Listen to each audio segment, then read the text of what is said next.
Hey guys, so this is part 3 to the series of videos that I have made of my textiles GCSE work. So it's coursework and the final exam. Today's video is the final exam, so I will take you through both of my books because I made an A3 book and an A4 book. The first book is basically the research part, and the second one, which is the smaller one, is the final piece preparation, how it progressed, how it developed. And yeah, don't forget this was done in 3 months time, so from January until, well, the day we had to do the final exam. Don't forget that if you really want to achieve this, you need to put your work in. If you don't put your time and your effort in and your patience into making your work, you can't achieve your A star or your A or whatever grade you want. You need to really push yourself, or else you're just going to let yourself down. You're not going to achieve what you want. I know you can't really see the writing, but it's not very important. Okay. So, as I said, I made 2 books, and the pattern on the front was actually what I used on my final piece, and I just wanted to reflect it on the book itself. So, the one I chose was body armor. So there was various themes, and the one I chose was body armor. And so I looked into the evolution of body armor. So first I looked at ancient Egypt and how they made their armor, which actually wasn't really that much that developed, because they didn't really have basically armor at all. Or there's this image here, you can't really see it, but I took it when I went to a museum. I don't know if I think it was the British Museum, but it's actually crocodile skin, so they used crocodile skin to make this armor. Then I looked at ancient Rome, and so they were more developed, so they used various metals to cover themselves with, and they used shields. Well, that's not really body armor, but it's still protecting you. And helmets, they actually used helmets to protect themselves, whereas hey, they didn't really use like proper hard helmets that would cover them. Then I looked at the Anglo-Saxons, and once again at the British Museum I found this, which was very interesting. It was found somewhere, it was found buried in the most richest of wooden chamber discovered. In the most richest wooden chamber. Don't know, this doesn't make sense. So it was just discovered, and it's an example of what the Anglo-Saxons used to wear. Now, they actually seem, I don't know if it's because this is in a different area from Rome, but they do cover their bodies, but not that much. Then I looked at Vikings and how they also have many layers. They have it's like patches made, and then they are layered, and they mold around the arms and the body. And this repetition I really took into account when I was making my final piece. Then I looked at medieval Europe, so they were getting more and more advanced, and they started protecting their faces. They had much better armor that was much more flexible because they have many pieces, so it allows them to move. And then I looked at medieval Japan, which also included that. So mostly every piece of armor has a lot of small strips that get sewed together or get somehow that allow for movement while still being hard to protect the body. And then I looked at the Second World War, so the Nazis and what they used to wear and how they used to, how it developed from just medieval times to like more present day, and how it changed. And then on present day you actually have bulletproof vests, and yeah, I basically just talked about that. And then I realized how I was actually more into the medieval body armor than the rest because it was the most interesting. It had a lot of decorations and it had all these I don't know, it's just a lot of decorations. I don't really know how they made it, if they painted it in gold, but yeah, and I was just really intrigued by it because they're not only meant to protect the body, but they were also like a symbol, and a symbol of status, because not every soldier would have it. Only like the king or the more higher people of more higher power would take these and wear them in battle. So I like how they not only try to protect their bodies, but they also try to make them a piece of beauty. So after this, I looked into heraldry, because in medieval times they wanted to make sure that they were different from the opponent, so that when they're in battle they would know who's who, so you wouldn't basically fight against people that are on your fighting for the same cause as you. So I looked at all of these different ones that were created from actual present day. This is actually coat of arms, so they began as being just heraldry, but then they evolved to be more important, and now in this day and age they actually use it still for the countries that exist. And we also see that they chose colors according to their meaning. So if you used blue, it would mean that there's strength and loyalty, whereas if you chose black, it would have a sense of constancy and grief. But if it was green, it would be also loyalty and love and hope. So yeah, if you had purple, mostly in this time, purple was just a symbol of royalty, because purple was a color that was really hard to make, so no one really used purple in their heraldry because it was too expensive, so you wouldn't be able to make flags and things with that color at this time. So after this I looked at an artist, and this artist I was really blown away by the pieces of art that he makes, because these are all lino prints but they're just so intricate that you would not think it. You just think that he drew it, but he actually cut it out of a piece of wood. So he used a specific paper. I'm not going to read it now, but he used a specific thin paper, and he carves into wood and then he prints it. So everything here is all done in that way. So yeah. So I mixed both the heraldry and the lino printing together to make one thing. Now I could try and zoom in here. I don't know if you can see it or not. You can try and do that yourself. For the heraldry, I took the shape that they would use, and I made these series so I could reuse it over again. So if I wanted to put it somewhere else, I would still be able to use these and not have to make it again.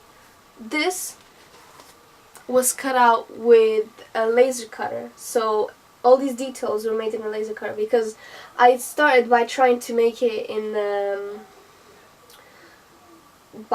cutting it out by hand, but then I realized I couldn't achieve the same amount of detail with the tools I had, so I decided to use the laser cutter to make it more defined and more accurate. So when doing the prints, we have number 1, which was just this, so just printing like that with different colors. I used 2 colors because I wanted to check which one did I like more in the end. I wasn't sure. I was like either blue or red, but I wasn't sure which one. Then I went over with this one. I printed that, and then I did number 3. So this is the last one with this. In the end, I realized that this one was much more appealing than this one, so I took this one forward. I also tried to print on a different paper, which was much similar to the one that what was his name? Colin uses. However, it did get a bit damaged from what I did on this side, so this paper was much cleaner. And I realized that it was much harder to print on this one than the normal paper. But it's all about experimentation, which you should show in your exam, so the examiner knows that you didn't just go with the first try, or you just did one thing, that you did various and you chose the best one. So you show that you're selective about what you make, and that you can think creatively, not just do it for the sake of doing it. So then, as it was body armor, I thought it was not only man-made, but it's also natural. So I took it and I looked at the shells on bugs and the shells on marine creatures, as you might call it. I don't know, crustaceans? I don't know. I haven't done science for I don't know how many months now. And the horns on various other animals, the shells on turtles. So horns and exoskeletons, these are all body armor. And then we have camouflage, because it is still body armor, it's still protecting the body. It's just not a hard shell that's stopping any kind of collision from hurting your body. It's also making sure that the predators don't see the animal, so that the animal can survive. And then not only camouflage, but also illusions. So zebras, they have these patterns because when they walk in savannah, I don't know, when they go in between these vegetations, their predators don't really see them as well as they would if it was just plain ground. So they have these stripes to hide them, or to blend in with their surroundings. And then there's this octopus that also does that. He actually changes shape, not only, and I think it's a new discovery actually. It changes the patterns on his body, so kind of like a chameleon. Also, my book has been through a lot, so don't mind the falling apart bit. So then I looked at another art. This is not an artist, this is more a graphic slash photographer. So he gets these animals, rare animals, rare species, and he takes really high resolution pictures of it to really capture the vibrant colors, and he does this mirroring effect, which I really like. So he takes just a simple picture and he makes it much more interesting. So from that, I decided to take 2 animals from the research I had done. I did the bird, I did the snake, and then after drawing them, I put them on. These are not very realistic, they're just a representation, so that if I were to do anything else with it, it would be much easier to make it into a print, or I don't know, if I wanted to stitch it, it would be much easier. So after drawing this, it's still a bit realistic, it still has a bit of depth. Then I put it on Photoshop, and I outlined the sections. So I scanned it, Photoshop, outline, then I mirrored it. So I did the same thing that this artist does, which is what you should do when you work. So not only looking at the research, but also using it to help you progress in your work. So I did that, made it into this, so it can be very symmetrical. Second, still recording. So then I went on, added color to it. However, I still wasn't sure, maybe I could make a different color, I could do different things with it, so even though I had this initial idea of the bird being blue and the snakes being sort of orangey gold, and these these column things, I don't know, being silver. And then I did monoprinting just as a test, because when you do monoprinting it's much faster than doing a lino print.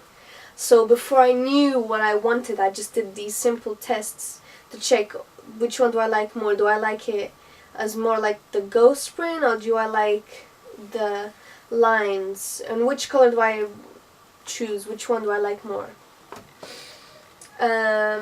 So I did it for the snakes as well. I realized that some monoprints might not have come out as well as I wanted. The snakes look better as a ghost print than a monoprint. So I took So I made the bird, the initial bird that we had back here, and I made it into a lino print by cutting it on a laser cutter. And I did the same thing for the columns and the snakes, and this is what I've got left. I think I still have the bird, I'm not quite sure, but I lost the snakes and this is what I have here. So after this, and after testing which one I liked the most, I realized that I liked this one more than this one. Even though it was my initial one, I still wanted to make sure that there was no other better option. So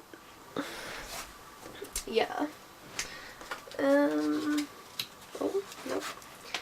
Then I tried it on even though I still hadn't come to my final conclusion. So as I said, I was trying 2 different variations. I then tried the blue over the red and the red over the blue. This doesn't look that bad, but the snakes are not shiny, so it doesn't look as royal. And you usually don't see columns that are gold, so I turned to this option because I liked it much better. So I then used the initial prints that I had made, and I did the coat of arms with the bird. So I'm adding all the things together. I'm developing the first idea that I had, and I'm making it better and adding more layers and making it more sophisticated, which is what gives you more marks. So you're developing your idea. So that's all lino printing. As I'm a big fan of Game of Thrones, I looked at Michelle Clapton. So she is the one responsible for designing all of the costumes for Game of Thrones, which I was really excited about because this is an opportunity to put something that I love into my work.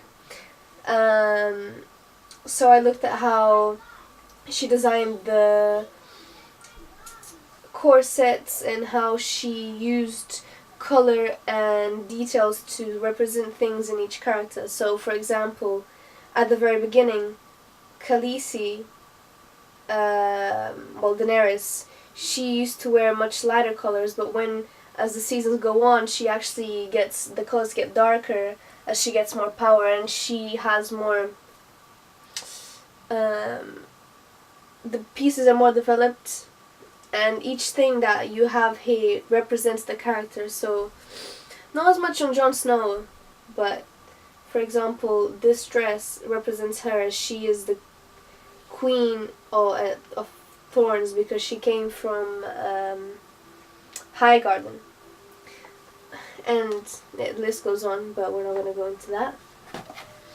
So I decided to make my own. Now, I wasn't going to spend a bunch of time because I didn't have that much time to make a huge outfit. So I decided to make mini ones to save time, so I made it Barbie sized.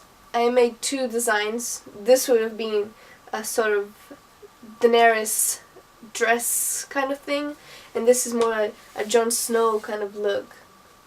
Now it has been squished, but this, I didn't have any other way of making it, because I wanted it to represent the armor, but I didn't have any actual metal, so I used foil.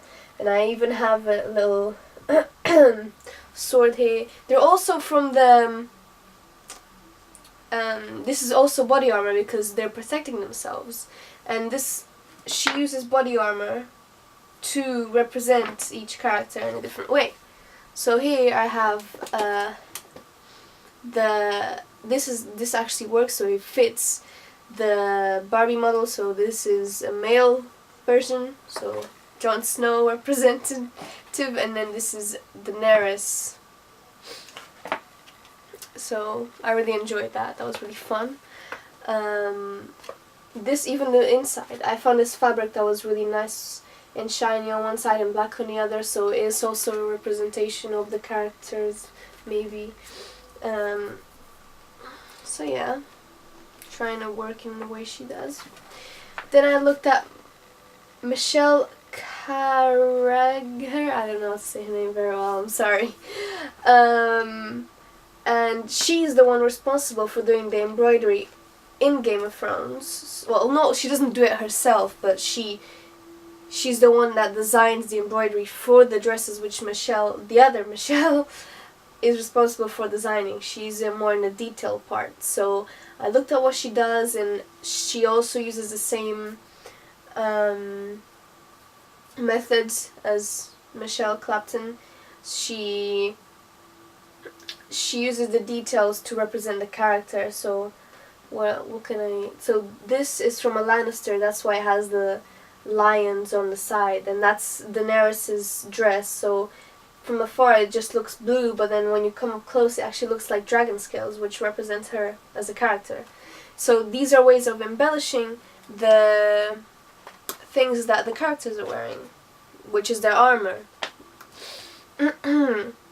So there was actually a page that described the process in which she goes through to get it done. So I did the same thing. I put the process, I took pictures as I went on when I did this, and I made my own embroidery of the prints that I had done before. So I printed them on, and then I went layer by layer. Then I tried to make my own embellishment that would hopefully go on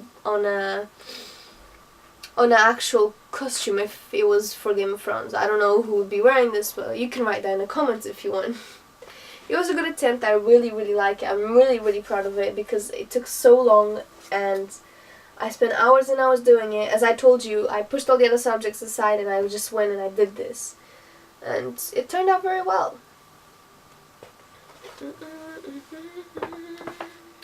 So, I still hadn't had enough of my research, and I went on and I looked at fashion designers rather than costume designers, because not designers are designing clothes which are meant to protect you, so it kind of is body armor.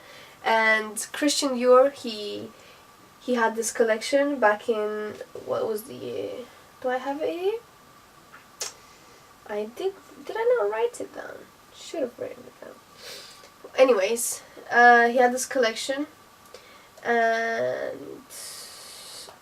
it was all based on medieval, it was inspired by medieval warrior women. So all these pieces all have metallic colors and golds and bronzes, and they did make it look fashionable even though it was armor, which is something I really enjoyed.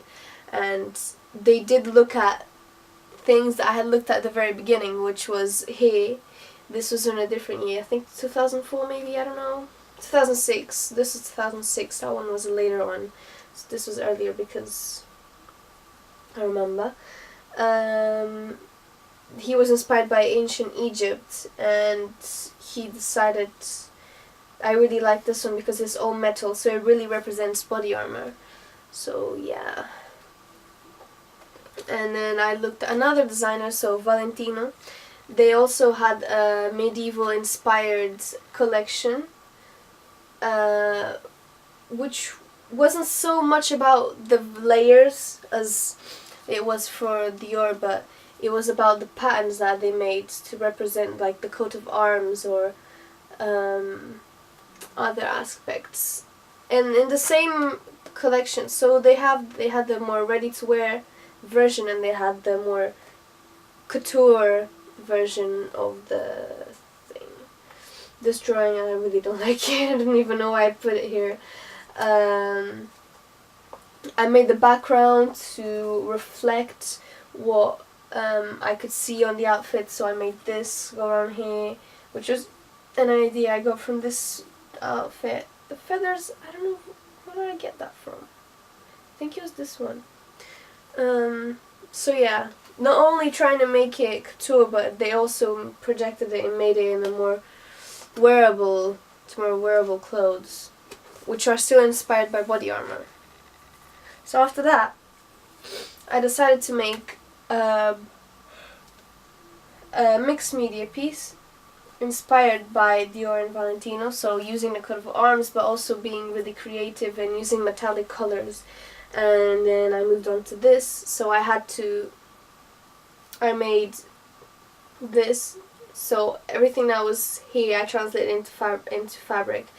I feel like the fabric could have looked better, but I was really running out of time, and the exam was coming up and I had so much more to do, and I couldn't do that much detail on here.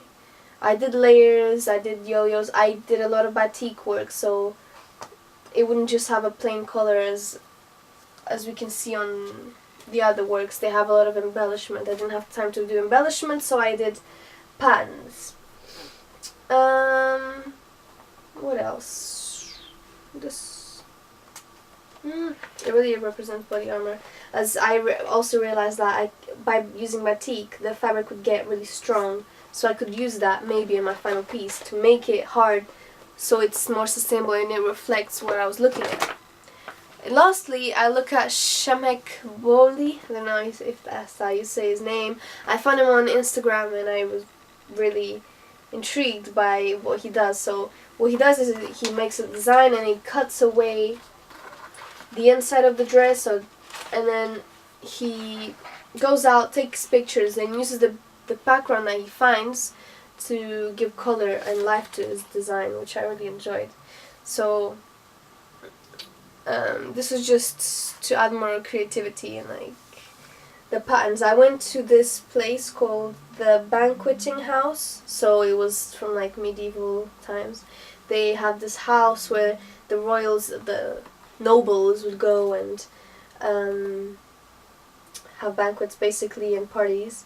And as it had a lot of golds and metallic colors, and just it really reminded me of body armor, so I decided to go and do this. If you can see, I don't know if you can see, but that's it for my research. So after the research I went on and I did this book, but this video is getting really, I hope you really enjoyed this video. I'm gonna have to go and make another one for this because it's dragged on for so long and I don't want to keep you waiting. So go on, click the link and watch the next video because I'm going to go through this. So this is the process of how I made my final piece, inspired by all the things that you've seen on this video. So yeah, subscribe for more videos because this is the first ones on the channel, but I'm actually going to make more. I just haven't had time, and yeah, hopefully they'll be very informative. Okay, bye!